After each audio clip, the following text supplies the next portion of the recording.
আলাইকুম ওয়া রাহমাতুল্লাহি ওয়া বারাকাতুহু। আলহামদুলিল্লাহি রাব্বিল আলামিন ওয়াল আকিবাতু লিল মুত্তাকিন, আম্মা বা'দ।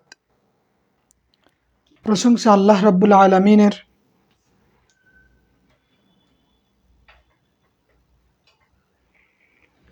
যিনি আমাদের সুস্থ রেখেছেন, ভালো রেখেছেন।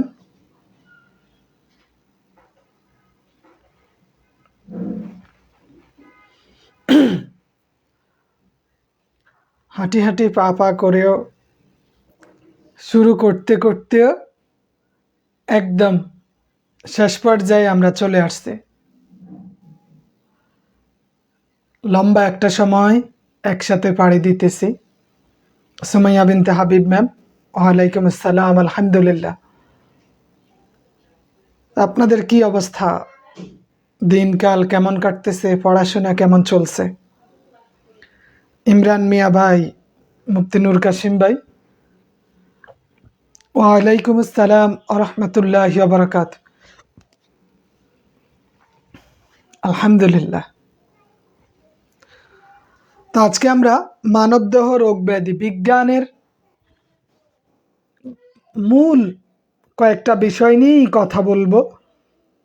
মানে এটা হচ্ছে বিগিনিং বা প্রাইমারি লেভেলের পড়া, যেখান থেকে কখনো কখনো 2-3 নাম্বার অনায়াসেই চলে আসে। তো এই জন্য এটাকে আমরা হাতছাড়া করতে রাজি না।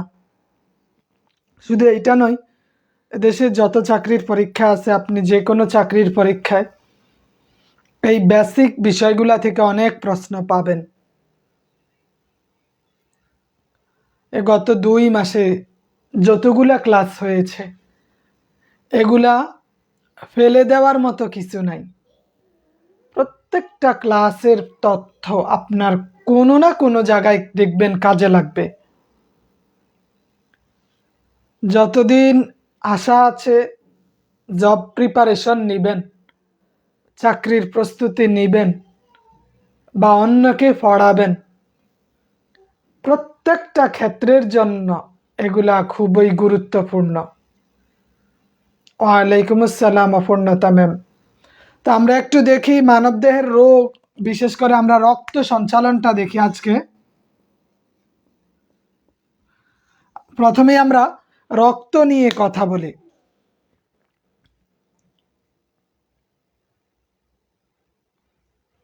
রক্ত নিয়ে কথা বলি। মানুষের শরীরে কতটুক রক্ত আছে?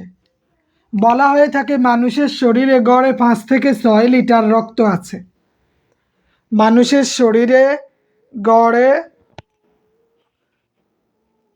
5 থেকে 6 লিটার রক্ত আছে। মানুষের শরীরে রক্ত কতটুক আছে? আপনি যদি মনে করেন তাহলে আমার শরীরে ব্লাড আছে কতটুকু? সাউন্ড ক্লিয়ার আছে? সাউন্ড ক্লিয়ার আছে কিনা একটু জানাবেন। সাউন্ড ওকে? আচ্ছা, তো আমরা প্রথমেই দেখি মানবদেহের, আমাদের শরীরে রক্ত আছে কতটুকু। আমাদের শরীরে রক্ত আছে ওজনের 8%। মানে আপনার ওজনের শতকরা 8% হলো রক্ত বা ব্লাড। কতটুক? 8%। ওজনের 8% হচ্ছে রক্ত।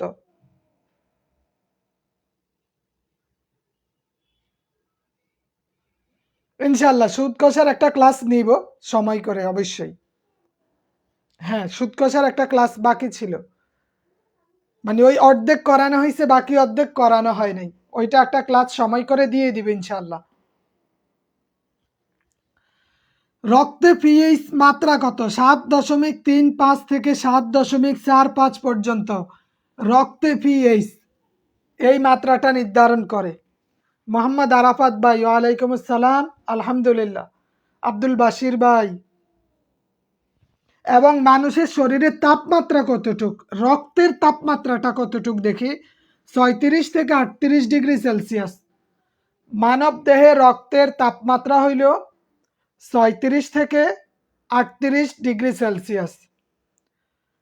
মানুষের শরীরের রক্তের 55 ভাগ হচ্ছে রক্তরস। মানুষের শরীরের রক্তের 55 ভাগ কি? রক্তরস হচ্ছে 55%। মানে 100% রক্তের 55%ই হলো রক্তরস।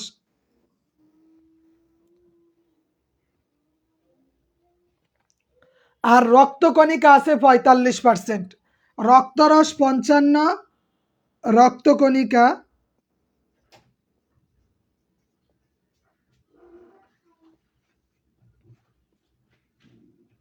45। তাহলে এই দুইটা মিলে কত হয়েছে? 100%। এই দুইটা মিলে 100% হলো। মানুষের শরীরে রক্ত কয় ধরনের বলেন তো? রক্তকণিকা 3 ধরনের। রক্তকণিকা কয় ধরনের?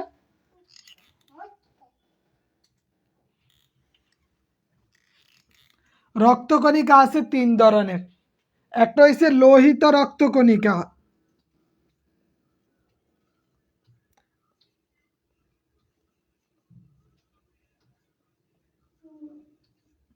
লোহিত রক্তকণিকা, শ্বেত রক্তকণিকা আর অনুচক্রিকা। শ্বেত রক্তকণিকা,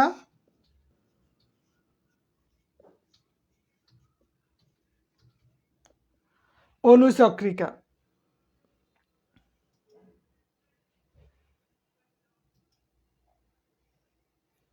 ঠিক আছে, আমি হোয়াটসঅ্যাপ গ্রুপে সমস্ত প্রশ্নের পিডিএফগুলা দিয়ে দিব।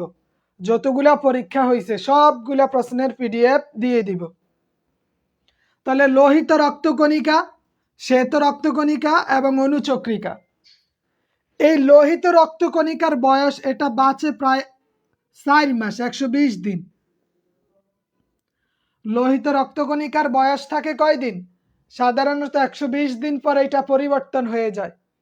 তো এজন্য মানুষ চাইলে যে প্রতি 4 মাস পর পর ব্লাড দিতে পারে, কারণ 4 মাস পর পর ব্লাড, এই লোহিত কণিকা নষ্ট হয়ে নতুন করে আবার জন্ম নেয়।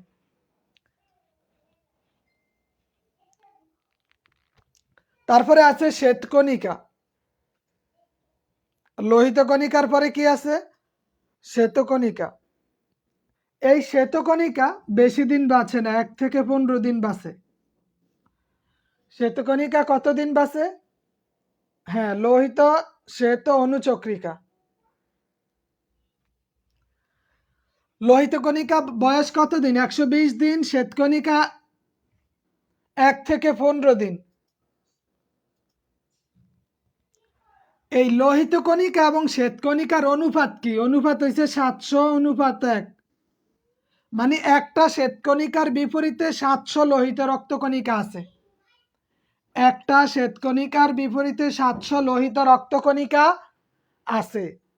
এইটা খেয়াল রাখবেন, এটা অনেক সময় ভুল করি, যে রক্তকণিকা, শ্বেত রক্তকণিকা যদি একটা থাকে, তার বিপরীতে লোহিত রক্তকণিকা আছে 700।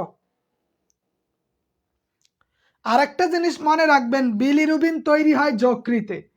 এইটা একটু তথ্যটা মনে রাখবেন, বিলিরুবিন। বারবার প্রশ্ন আসে এইটা। বিলিরুবিন তৈরি হয় কোথায়? যকৃতে। আর অনুচক্রিকা, অনুচক্রিকা বাঁচে কয়দিন? অনুচক্রিকা বাঁচে 5 থেকে 10 দিন।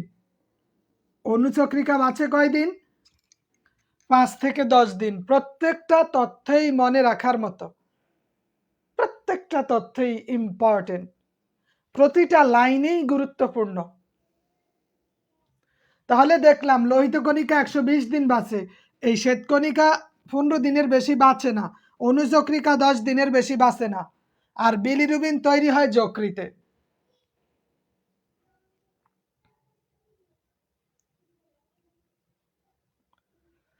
প্রতি ঘন মিলিমিটার রক্তে অনুচক্রিকা আছে 2,50,000।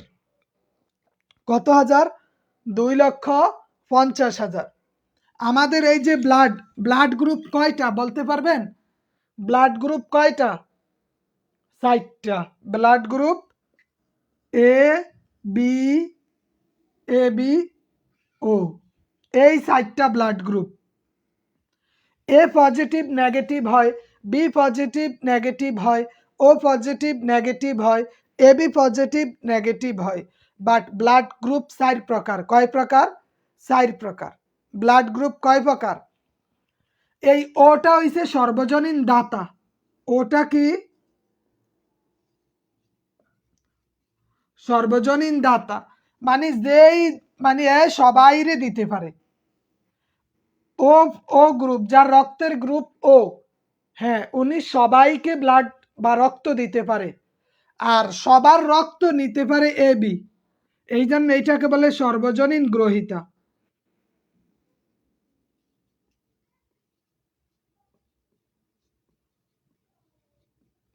তাহলে একটা হইছে সর্বজনীন দাতা, আর একটা সর্বজনীন গ্রহিতা। সর্বজনীন দাতা, সর্বজনীন গ্রহিতা। আর এ বি তো আছেই। এবং রক্তের আরো 2টা তথ্য আছে, একটা হইছে সিস্টোল আর একটা হইছে ডায়াস্টোল। রক্তচাপ,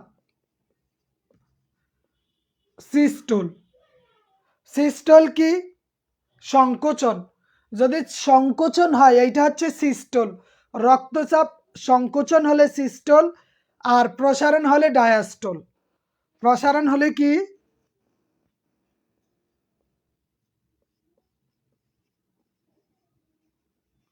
সংকোচন হলে সিস্টোল, প্রসারণ হলে ডায়াস্টোল। প্রসারণ হলে ডায়াস্টোল।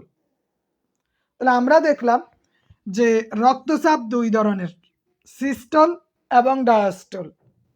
ব্লাড প্রেসার যেইটাকে বলি, সিস্টোলিক চাপটা কতটুক থাকে সাধারণত? সিস্টোলিক চাপ থাকে 100 থেকে 140। রক্তচাপ যেটা সংকোচন ওইটা 100 থেকে 140। আর ডায়ালেস্টিক থাকে 60 থেকে 90। এই যে প্রেসার বলি না, প্রেসার 140, 90, এর বেশি হয় না যেন।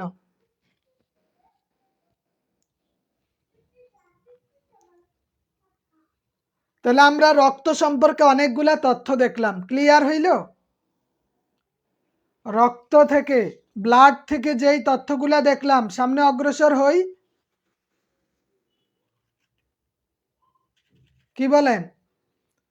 সামনে অগ্রসর হব?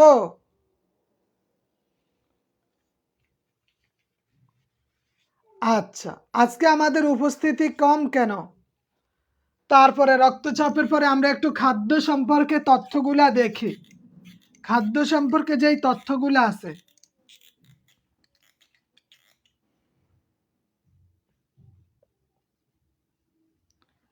খাদ্য ও পুষ্টি।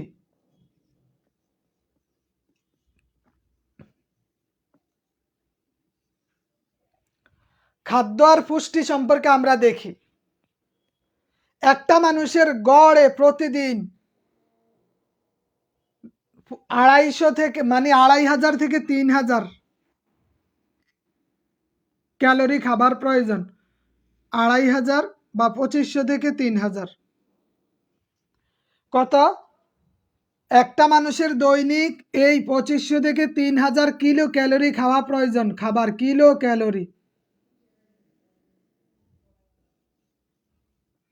কিলো ক্যালোরি খাদ্যের প্রয়োজন 2500 থেকে 3000। মানে আপনার সর্বনিম্ন এতটুক, মানে এতটুক খাওয়া উচিত। তবে আমরা তো এই 4-5 হাজারও হয়ে যায়, অনেক খাবার খাই আমরা। অতিরিক্ত ভোজন রসিক মানুষ বাংলাদেশের, হিসাব ছাড়াই খাইতে থাকে। গরুর মাংস থাকলে তো 8-10 পিসের নিচে হয় না, 2-4 প্লেট কমপ্লিট হয়ে যায়।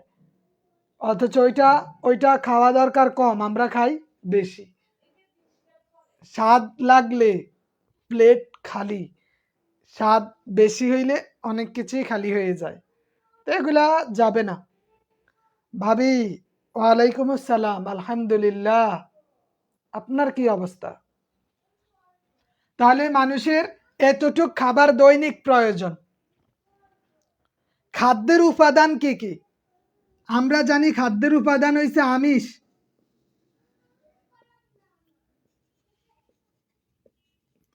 আমিষ আছে, শর্করা আছে, স্নেহ ও চর্বি আছে।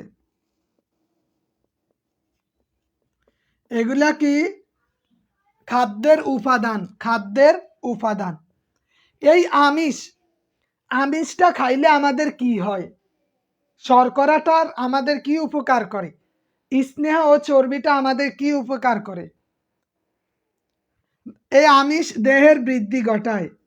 আমিষ কি করে? দেহের বৃদ্ধি ঘটায় এবং ক্ষয় রোধ করে। মানুষের শরীরের যে ক্ষয় আছে ওই ক্ষয়টা পূরণ করে। ক্ষয়টা পূরণ করে, দেহের বৃদ্ধি ঘটায় এবং ক্ষয় পূরণ করে আমিষ। শর্করার কাজ কি? শর্করা শক্তি উৎপন্ন করে। শর্করা মানুষের দেহে শক্তি উৎপন্ন করে। আর স্নেহ এই শরীরের শক্তি, তাপ এবং শক্তি উৎপন্ন করে স্নেহ ও চর্বি। তাহলে তিনটা জিনিসের তিনটা কাজ। প্রত্যেকটা প্রশ্ন হয় যে আমিষের দ্বারা কি হয় বা দেহের বৃদ্ধি ঘটায় কোনটি? দেহের বৃদ্ধি ঘটায় কোন খাদ্য উপাদান? আমিষ, শর্করা না চর্বি? তো এইভাবে আমাদের অনেক প্রশ্ন হয়।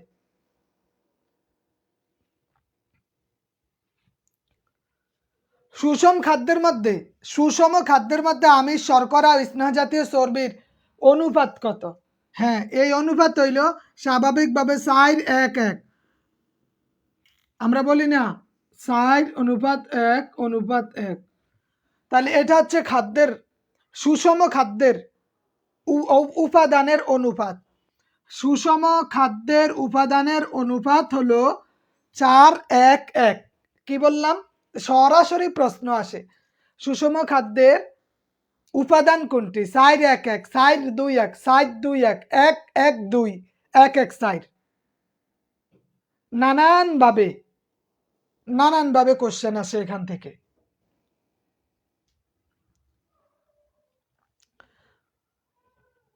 নানানভাবে এখান থেকে প্রশ্ন আসে। এই খাদ্য পুষ্টিটা, এইটা বেসিক বিষয়টা অবশ্যই আমাদের সবসময় দেখা দরকার।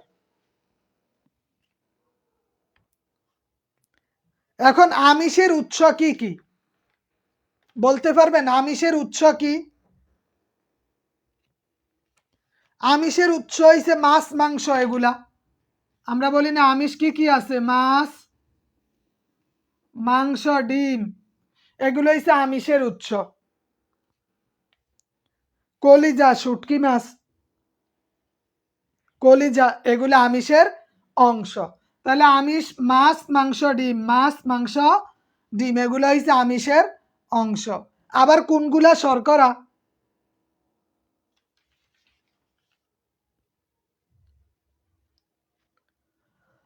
তারপরে আমরা দেখি কার্বন, অক্সিজেন এবং হাইড্রোজেন এই যে শক্তি উৎপন্ন করে। এছাড়াও কার্বন, অক্সিজেন, হাইড্রোজেনের অনুপাত হইল শরীরের 1:2:1। Carbon, oxygen, hydrogen. হ্যাঁ, ভয়ের কিছু নাই, পড়াশোনা নিয়মিত করেন, ইনশাআল্লাহ সফলতা আসবে।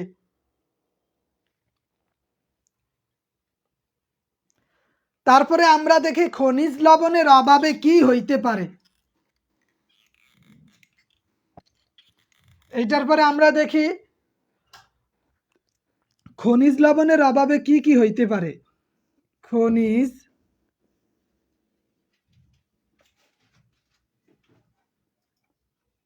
অভাবে কি সমস্যা হয়?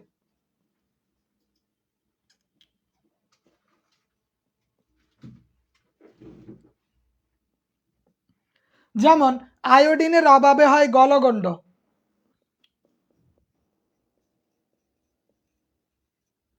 গলগণ্ড কিসের অভাবে হয়?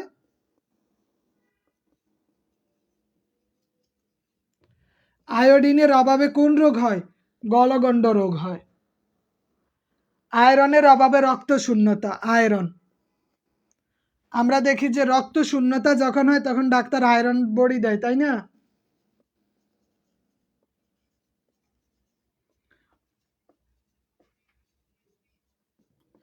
আয়রন, এইটা রক্ত শূন্যতা দেখা দিলেই, এই আয়রনের অভাবেই রক্ত শূন্যতা দেখা দেয়, আয়রনের অভাবে রক্ত শূন্যতা দেখা দেয়। জিঙ্কের অভাবে বুদ্ধিহীনতা এবং বন্ধ্যত্ব আসে। জিঙ্ক, এই জিঙ্কের অভাবে কি হয়? বুদ্ধিহীনতা, মানে একটু বোকা টাইপের হয়, নির্বোধ টাইপের হয় জিঙ্কের অভাবে। অনেক মানুষের বাচ্চা দেখা যায় বুদ্ধি একটু কম সম, একটু বোকা টাইপের, কেন? কারণ তার জিঙ্কের অভাব। আয়রনের অভাবে রক্ত শূন্য, আয়োডিনের অভাবে গলগণ্ড, জিঙ্কের অভাবে বুদ্ধিহীনতা। আর সোডিয়ামের অভাবে হয় ডায়রিয়া। সোডিয়ামের অভাবে কি হয়?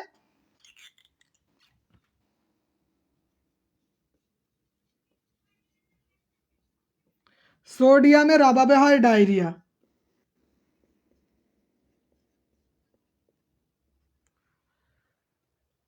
এবং হার্টের রোগ হয়, হৃদরোগ হয় সোডিয়ামের অভাবে। সোডিয়ামের অভাবে হৃদরোগ এবং ডায়রিয়া হয়। আর ফসফরাসের অভাবে রিকেটস রোগ হয়। ফসফরাসের অভাবে, ফসফরাসের অভাবে কি?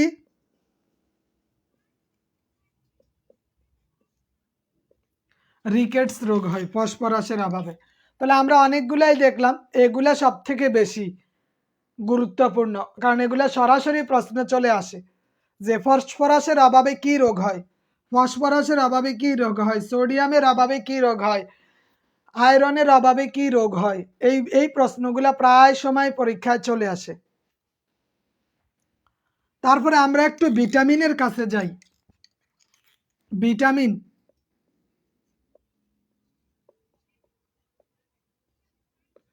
ভিটামিন সাধারণত আমরা দেখি vitamin A, vitamin D, vitamin E, vitamin কে। হ্যাঁ, সোডিয়ামের অভাবে হৃদরোগ হয়।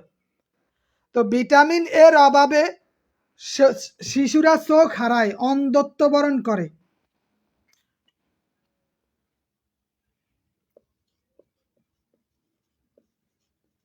ভিটামিন এর অভাবে, ভিটামিন এর অভাবে কি শিশুরা চোখ হারিয়ে ফেলে, মানে চোখ নষ্ট হয়ে যায়, অন্ধ হয়ে যায়। এবং ভিটামিন এর অভাবে রাতকানা রোগ হয়। ভিটামিন এর অভাবে রাতকানা রোগ হয়। তারপরে আমরা আসতেছি ভিটামিন বি, সি, এম। যদিও ভিটামিন 6টি বলা হয়, এছাড়া আরো আছে। বি, সি, এম, 4টা শেষ হোক, তারপরে বাকি 2টা দেখব। তাহলে ভিটামিন এর অভাবে অন্ধত্ব হয়, ভিটামিন এর অভাবে রাতকানা রোগ হয়, অন্ধত্ব হয়, রাতকানা রোগ হয়। আর ভিটামিন ডির অভাবে রিকেটস রোগ হয়, রিকেটস। ভিটামিন ডির অভাবে কি রোগ হয়? রিকেটস রোগ হয়। এবং ওই যে দাঁত ক্ষয়, ভিটামিন ডির অভাবে রিকেটসও হয়, দাঁতের ক্ষয় হয় ভিটামিন ডির অভাবে। এই জন্য বেশি বেশি বেশি বেশি আপনাকে এই বাঁধাকপি খাওয়া উচিত। দাঁত ক্ষয় হলে, ভিটামিন ডির অভাবে দাঁত ক্ষয় হয়, এটার একমাত্র ওষুধ কি? বাঁধাকপি, মাছের যকৃৎ জাতীয় তেল, এগুলা, সামুদ্রিক মাছ। দাঁত ক্ষয় হলে কি কি খাওয়া উচিত? সামুদ্রিক মাছ, বাঁধাকপি, ডিম, দুধ, এই কয়েকটা জিনিস খাওয়া উচিত। তাছাড়া আমরা দেখি ভিটামিন ই,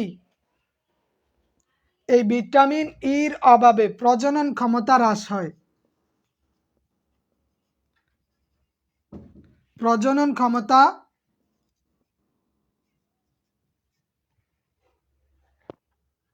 ভিটামিন ইর অভাবে প্রজনন ক্ষমতা কি হয়? হ্রাস হয়। এখন এইটার ওষুধ কি?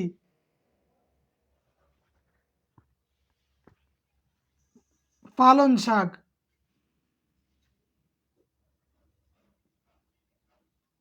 বাঁধাকপি, মাছ, ডিম, এগুলা। তারপরে দেখি আমরা ভিটামিন কে।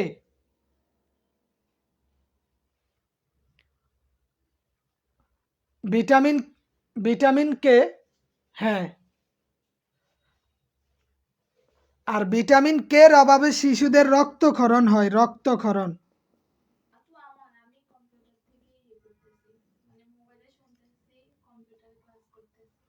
রক্তক্ষরণ হয় কিসে?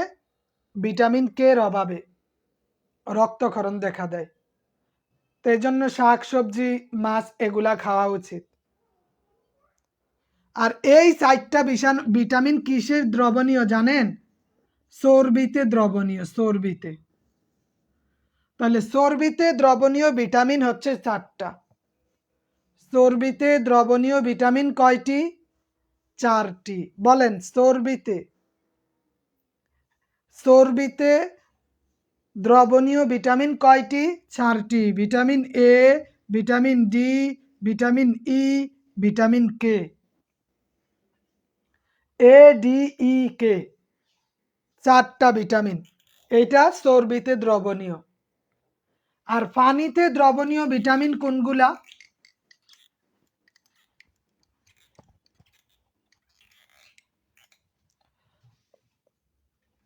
পানিতে দ্রবণীয় ভিটামিন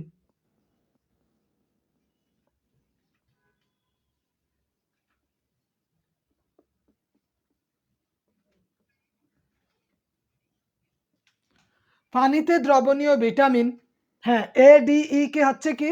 চর্বিতে দ্রবণীয়। আর পানিতে দ্রবণীয় ভিটামিন কোনগুলা? এটার মধ্যে আছে ভিটামিন বি। বি কিন্তু একটা না, ভিটামিন বি 12টা vitamin. Vitamin B 1, vitamin B 2, vitamin B 3, এইভাবে টোটাল 12টা ভিটামিন আছে।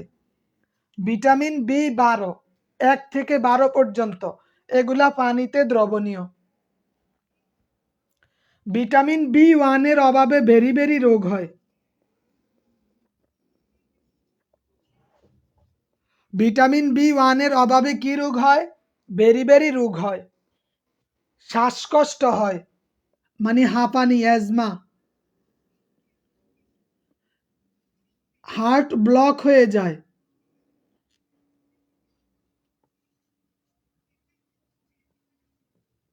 হৃদরোগ হয়।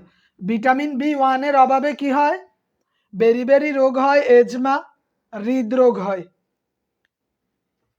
ভিটামিন বি 2 অভাবে আমাদের মুখের এই যে অনেক মানুষের দেখবেন এই গালি, দাঁত বা জিহ্বা এগুলা গা হয়ে যায়। এগুলা কি হয়ে যায়? গা হয়ে যায়।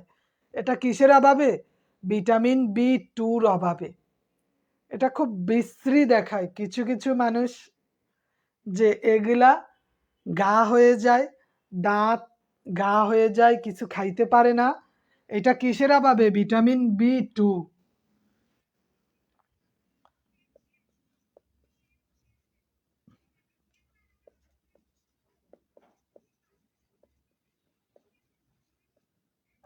ঠোঁটের কোণে গা হয়ে যায় ভিটামিন বি 2 অভাবে। বি 2 অভাবে কি ঠোঁটের কোণে গালি টালি এগুলা সব ঘা হয়ে যায়, খারাপ দেখায়। ভিটামিন বি 1 এই সব শাকসবজি, গাজর, ফুলকপি, লেটুস পাতা, এগুলার অভাবে কি খাইতে হবে? আপনাকে বেশি বেশি গাজর খাইতে হবে, লেটুস পাতা খাইতে হবে। গাজর, লেটুস পাতা, টমেটো, ফুলকপি, ডিমের কুসুম, এবং আপনি ডিমের কুসুম খান। ডিমের কুসুম। আর যাদের মুখে মানে এই গালি, জিহ্বা এগুলা ঘা হয়ে যায়, তাদের কিসের অভাব? ভিটামিন বি 2 অভাব। তারা কি খাইব? শস্য দানা খাবে। এরা কি খাবে? শস্য দানা। এছাড়াও তারা ডিমের সাদা অংশ খাবে। এই ঠোঁটের কোন গা হইলে ডিমের সাদা অংশ।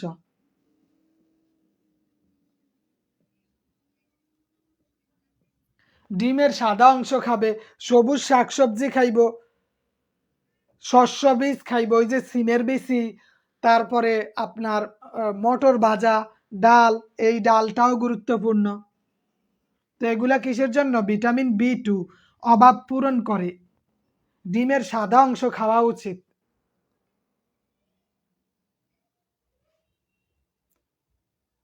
এই জন্য যারা খাবার বাঁচে না, স্বাভাবিকভাবে সবকিছুই খায়, তাদের মানে সবকিছু শাকসবজি বেশি খায়। যেমন হিন্দুরা নিরামিষভোজী যারা, তাদের রোগবালাই অনেক ক্ষেত্রে কম হয়, কারণ তাদের এই অভাবগুলা সব পূরণ হয়ে যায় শাকসবজির মাধ্যমে। তারপরে আমরা দেখি ভিটামিন বি 3। ভিটামিন বি 3, এই বি 3-র অভাবে মানসিক রোগ হয়। মানসিক রোগ এবং ডায়রিয়া। ভিটামিন বি 3-র অভাবে কি? ডায়রিয়া হয়। এদের জন্য শাকসবজির বিকল্প কিছু নাই। ভিটামিন বি 3-র জন্য শাকসবজির বিকল্প কিছু নাই। তারপরে আমরা দেখব ভিটামিন বি 5, বা এগুলা দরকার নাই, ভিটামিন বি 12টা একটু দেখি। ভিটামিন বি 12-এর অভাবে মানসিক বিকলাঙ্গতা, রক্ত শূন্যতা। এই যে শিশুর মস্তিষ্ক নষ্ট হয়ে যায়,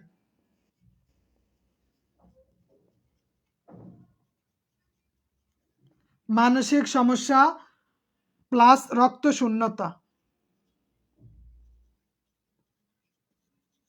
এটা হচ্ছে কি? ভিটামিন বি 12-এর অভাবে। এই ক্ষেত্রে এরা সবুজ শাকসবজি, ফুলকপি, সয়াবিন, ডিমের কুসুম এগুলা খাবে। আর আমাদের আরেকটা আছে ভিটামিন মানে বি, এগুলা সব পানিতে দ্রবণীয়। ভিটামিন বির পরে আছে ভিটামিন সি। ভিটামিন সির অভাবে স্কারবি রোগ হয়। ভিটামিন সির অভাবে কি রোগ হয়? ভিটামিন সির অভাবে স্কারবি রোগ হয়। এবং এই যে ক্ষত, শরীরের যে ক্ষয়গুলা, এই ক্ষেত্রে সে কি খাবে? সে আমলকি খাবে। আমলকি খাবে, লেবু খাবে। তারপরে যত সিজনাল ফল আছে, সিজনাল ফল যেগুলো আছে, আমলকি, লেবু, পেয়ারা,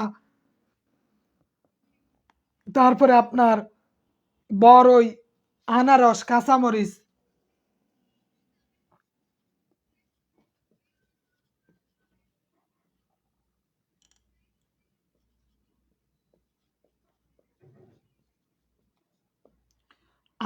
বড়ই, এগুলা কি? স্কারবি রোগের রোগ হলে শরীরের ক্ষয় পূরণ করে এগুলা। বুঝতে পারছেন?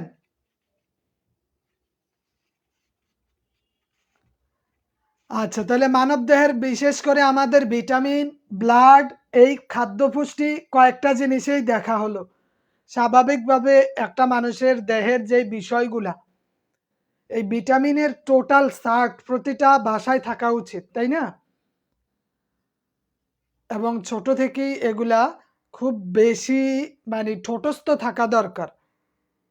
ভিটামিন 12টা, ভিটামিন টোটাল 6টা, প্লাস ভিটামিন একটা আছে। এই 7টা ভিটামিন ডিটেলস যদি জানে, সেই অনুযায়ী যদি খাবারগুলা প্রস্তুত করে, চার্ট তৈরি করে, তাহলে আর কিছু প্রয়োজন হয় না। এরপরে আমরা এই বিজ্ঞানের আরেকটা জিনিস দেখতে পারি, সেইটা হচ্ছে মহাবিশ্ব।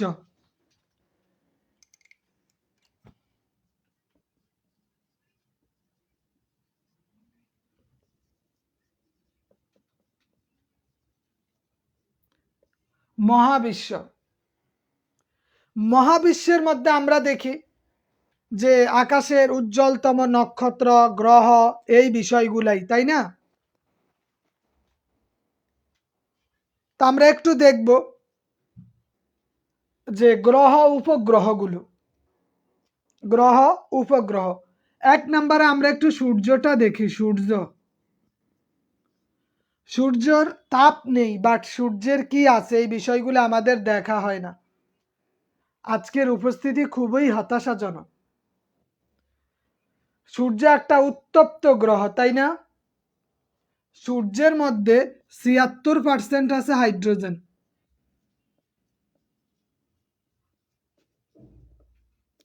সূর্যের মাঝে 76% কি আছে? হাইড্রোজেন আছে। সূর্যের মোট গ্রহ আছে 8টি। সূর্যের মোট গ্রহ কয়টি? গ্রহ আছে 8টি। এবং সূর্যের পরে আমরা দেখি আরেকটা গ্রহ, বুধ। সৌরজগতের ক্ষুদ্রতম গ্রহ হইছে বুধ।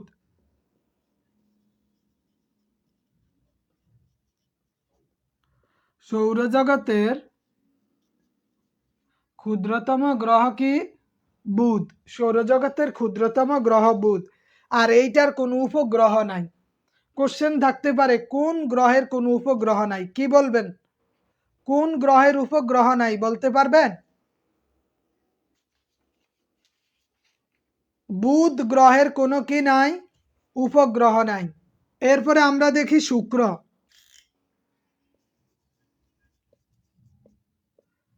শুক্র, এটা হচ্ছে, এইটাকে বলা হয় যমজ গ্রহ। শুক্রকে কি বলে? শুক্রকে কি বলে? শুক্রকে বলে যমজ গ্রহ। এই শুক্রটাকেই সকালবেলা বলে শুকতারা, সন্ধ্যাবেলা বলে সন্ধ্যা তারা। এইটাকে সকালে বলে শুকতারা,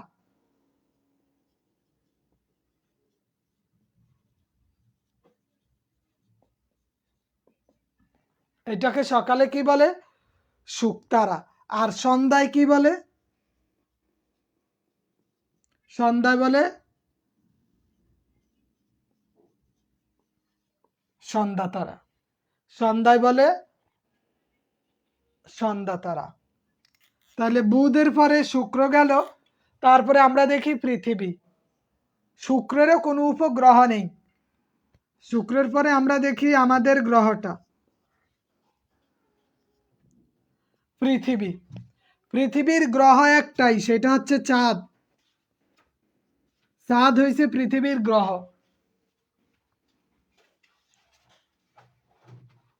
এই সূর্য থেকে পৃথিবীতে আলো আসতে সময় লাগে কত? 8 মিনিট 32 সেকেন্ড, অথবা 8 মিনিট 19 সেকেন্ড, বা 8 মিনিট 20 সেকেন্ড। 32 সেকেন্ড না থাকলে 20 সেকেন্ড, অথবা 19 সেকেন্ড বলে অনেকে। তাহলে পৃথিবীর পরে আছে কি? মঙ্গল। মঙ্গল গ্রহ। মঙ্গল গ্রহ কি? এটা হচ্ছে পৃথিবীর প্রতিবেশী। পৃথিবীর প্রতিবেশী হচ্ছে মঙ্গল। এই গ্রহের উপগ্রহ আছে 2টি।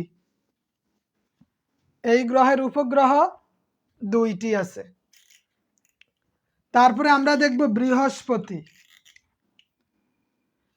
সৌরজগতের সবচেয়ে বড় গ্রহ কোনটি? বৃহস্পতি।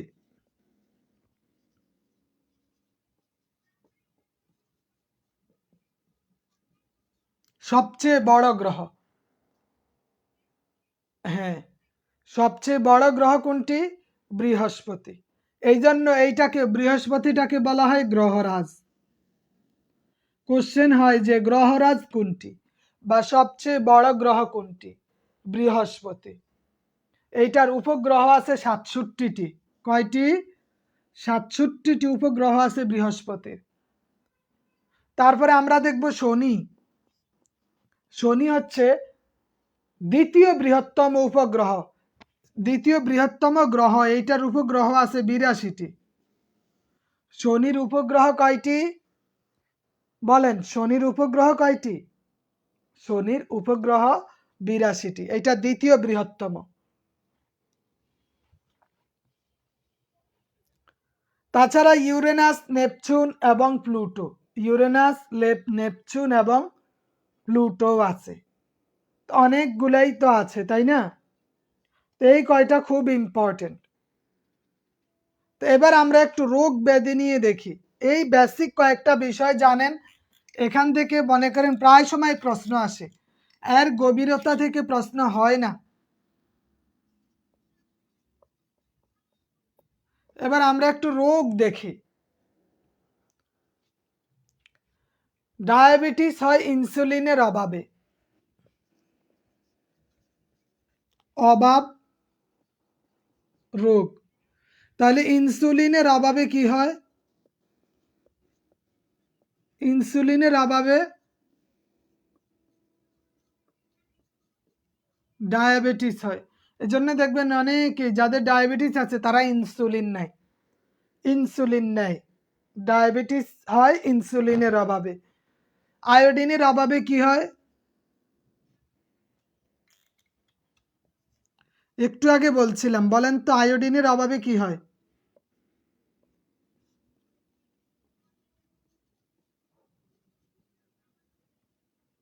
গলগণ্ড রোগ হয়।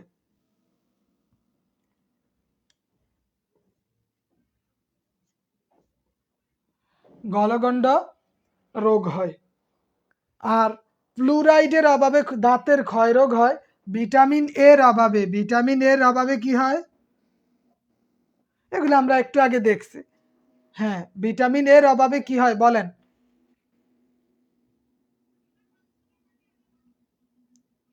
আর ভিটামিন বি1 এর অভাবে কি হয়? তো এগুলা দেখছি। তো পানি, কিছু রোগের নাম জেনে নেন, এগুলো হইছে পানিবাহিত। একটু পানিবাহিত রোগগুলা দেখি, বলতে পারবেন পানিবাহিত রোগগুলা কি কি? পানিবাহিত রোগ কি কি হইতে পারে? ডায়রিয়া, আমাশা, পোলিও, পোলিও, ডায়রিয়া, আমাশা। আর কি হইতে পারে? জন্ডিস, টাইফয়েড, প্যারাটাইফয়েড, এগুলো হইছে পানিবাহিত। আর মাছিবাহিত হইছে কলেরা। আয়েশা জান্নাত জারা ম্যাডাম, মাছিবাহিত হইছে কলেরা। পানিবাহিত রোগ পোলিও, ডায়রিয়া, আমাশয়, হেপাটাইটিস বি।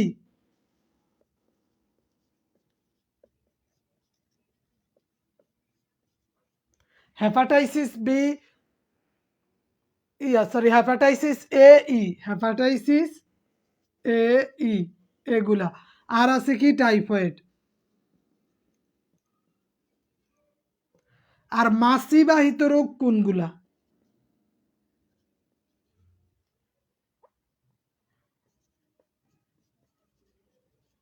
মাছিবাহিত রোগ হইছে কলেরা। কলেরা কি? মাছিবাহিত রোগ। রক্ত আমাশয়, টাইফয়েড, এগুলা মাছিবাহিত এবং পানিবাহিত। হ্যাঁ, টাইফয়েড, সুমাইয়া বিনতে হাবিব ম্যাম। তাহলে পোলিও, ডায়রিয়া, আমাশা, hepatitis A E, typhoid, cholera, এগুলা পানি এবং মাছি। কলেরাটা মাছিবাহিত, পানিবাহিত হয়। আমাশয়টা দুইটাই হয়। বলতে পারবেন ম্যালেরিয়াটা, ম্যালেরিয়াটা কেন হয়? ম্যালেরিয়ার জন্য দায়ী কে? মানুষের যে ম্যালেরিয়া হয়, ম্যালেরিয়ার জন্য দায়ী কে? অ্যানোফিলিস মশা। কোন মশা?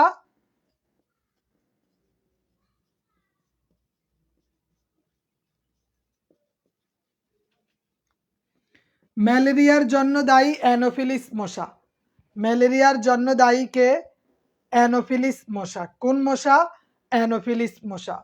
আর ডেঙ্গু জ্বরের জন্য দায়ী কে? ডেঙ্গু। ডেঙ্গু জ্বরের জন্য দায়ী হইছে এডিস মশা। কি মশা?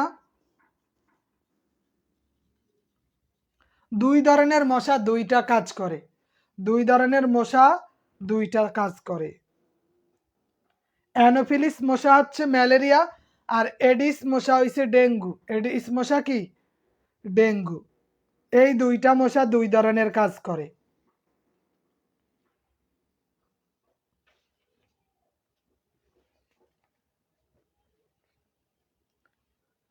তাহলে আমরা মোটামুটি অনেকগুলা তথ্যই দেখলাম। সাধারণ জ্ঞান মানে বিজ্ঞান থেকে এই কয়েকটা তথ্য অবশ্যই আপনি দেখবেন।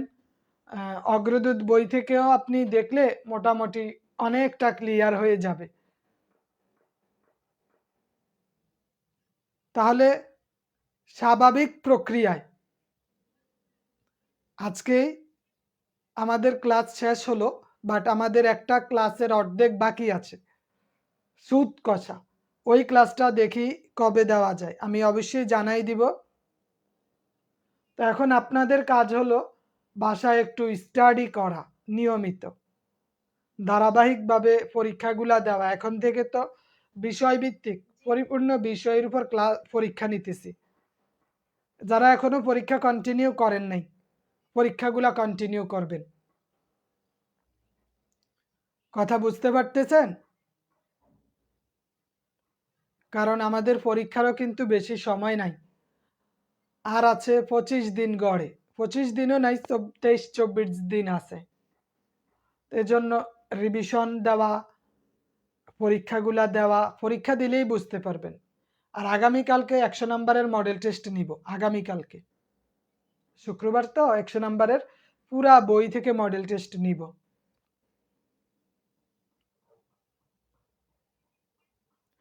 ক্লাসগুলা বারবার দেখেন, করেন, একটু পড়েন।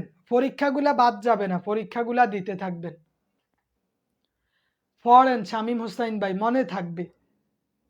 এখন মনে থাকে না, একবার মনে পড়লে মনে থাকে না, দ্বিতীয়বার পড়েন, দেখবেন পরীক্ষার হলে ঠিকই মনে পড়ে যাবে।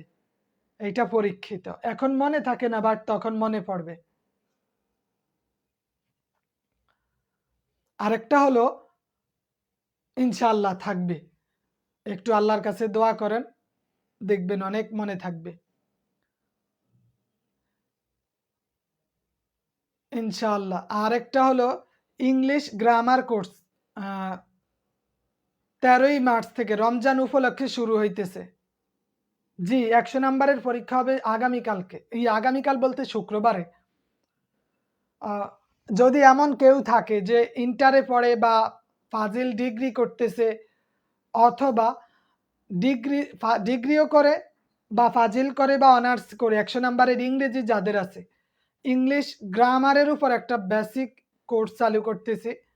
স্টুডেন্ট যারা আছে 8, 9, 10 ইন্টার, অনার্স, ফাজিল, ডিগ্রি, ওনারা চাইলে আপনাদের পরিচিত কেউ থাকলে সাজেস্ট করতে পারেন। একবারে ডিটেইলস, রমজান মাসও আছে পুরা, খালি ইংলিশ গ্রামারটা শিখতে পারবে খুব ভালোভাবেই আশা করি, লম্বা সময় নিয়ে। আর আপনাদের কাজ হলো এখন একটু সময় দেওয়া, একটু পড়া, একটু রিভিশন দেওয়া। আমি হোয়াটসঅ্যাপ গ্রুপে সবগুলো প্রশ্নের পিডিএফ দিয়ে দিব, প্রায় 90 থেকে 110টা প্রশ্নের পিডিএফ। ইংলিশ গ্রামার কোর্সে সবাই করতে পারবেন, এটা আপনার ব্যক্তি জীবনে অনেক কাজে দিবে। এবং এই গ্রামার কোর্স শেষ করতে পারলে আপনি স্পোকেনে খুব ভালো করতে পারবেন। পরবর্তীতে আমি স্পোকেন নিয়ে আসবো ইনশাআল্লাহ। তো একটু নিয়মিত পড়াশোনা করেন, ধারাবাহিকতা বজায় রাখেন, পরীক্ষাগুলা দেন। আপনাদের পরীক্ষাগুলো সব সময় চলমান থাকবে, সব সময়। ঠিক আছে? ওকে, ভালো থাকবেন। জি, 18তম শিক্ষক নিবন্ধনের পরীক্ষা হয়ে গেলেই ঈদের পরেই আমি 19তম শিক্ষক নিবন্ধনের জন্য পূর্ব প্রস্তুতি হিসাবে মাদ্রাসা শিক্ষার্থীদের নিয়ে একটা ব্যাচ চালু করব 19তমদের জন্য। হ্যাঁ, উত্তরপত্র সহ প্রশ্ন দিব, সবগুলা প্রশ্নের পিডিএফ উত্তরপত্র সহই দিয়ে দিব। তো ঠিক আছে, ধন্যবাদ সবাইকে। আসসালামু আলাইকুম আ রহমতুল্লাহ।